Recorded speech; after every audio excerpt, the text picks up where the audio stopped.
Hi friends, வாங்க கத்திரிக்காவும் கிழங்கும் தட்டைப்பயிறு போட்டு எப்படி ஈஸியாக குழம்பு செய்யலான்னு பார்க்கலாம். வாங்க. தட்டைப்பயிறு தனியாக வேக வச்சு எடுத்து அதெல்லாம் நம்ம லேட் ஆகிட்ருக்கோம். நான் பண்ணுற ரெசிபி பாருங்கள். காலையில் வேலைக்கு போகிறவங்களுக்கெல்லாம் சீக்கிரமாக நம்ம குயிக்காக செஞ்சு கொடுத்து அனுப்பி விட்றலாம். வாங்க ஃப்ரெண்ட்ஸ், வீடியோக்குள்ளே போகலாம். பாருங்கள் ஃப்ரெண்ட்ஸ், தட்டைப்பயிறு எடுத்திருக்கேன். இது நல்லா ஒரு 3 முறை நல்லா கழுவிக்கலாம். கழுவிட்டு நம்ம குக்கரில் போட்டுடலாம்.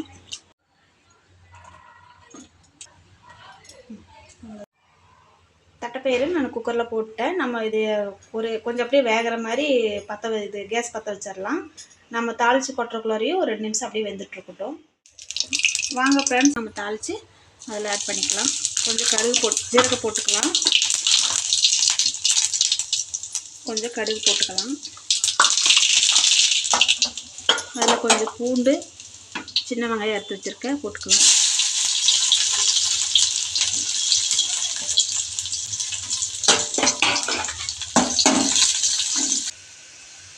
இப்போ 2 தக்காளி எடுத்து வச்சுருக்கேன், இதில் போட்டுக்கலாம்.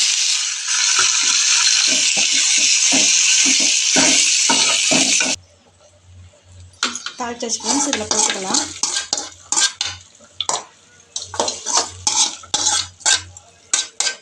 தட்டைப்பயிறு வந்துட்டுருக்கு, அதில் நம்ம இதில் ஆட் பண்ணிட்டோம்னா கத்திரிக்காவை லாஸ்ட்டில் போட்டுக்கலாம். இன்னும் கிழங்கு நான் போடுறேன். நல்லா கலக்கி விட்டுக்கலாம். கிழங்கு மட்டும் போட்டிருக்கேன் நான். ஒரு டீஸ்பூன் மிளகாத்தூள் ஆட் பண்ணிக்கலாம். காரம் நீங்கள் வேணால் சேர்த்து போட்டுக்கோங்க. ஒரு டீஸ்பூன் மல்லித்தூள் சேர்த்துக்கலாம். சாம்பார் தூள் 3 டீஸ்பூன் போட்டுக்கலாம். கொஞ்சம் மஞ்சள் ஆட் பண்ணிக்கலாம். தேவையான உப்பு இதில் சேர்த்துக்கலாம். கையில் போடுறது தான் நமக்கு டேஸ்ட் கிடைக்கும். நம்ம சேர்த்துட்டு நல்லா நம்ம மிக்ஸ் பண்ணி விட்டுக்கலாம்.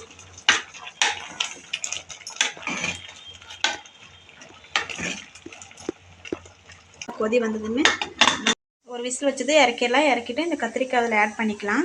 நம்ம தேங்காவை கொஞ்சம் ஆட்டி ஊற்றிக்கலாம். அப்போ நமக்கு லாஸ்ட் டைமில் கொஞ்சம் புளி கரைச்சி அதில் ஊற்றினோம்னா குழம்பு கெடாமல் இருக்கும். வெயில் டைம்லாம் கொஞ்சம் கொத்தமல்லி தழை அதில் ஆட் பண்ணிக்கோங்க.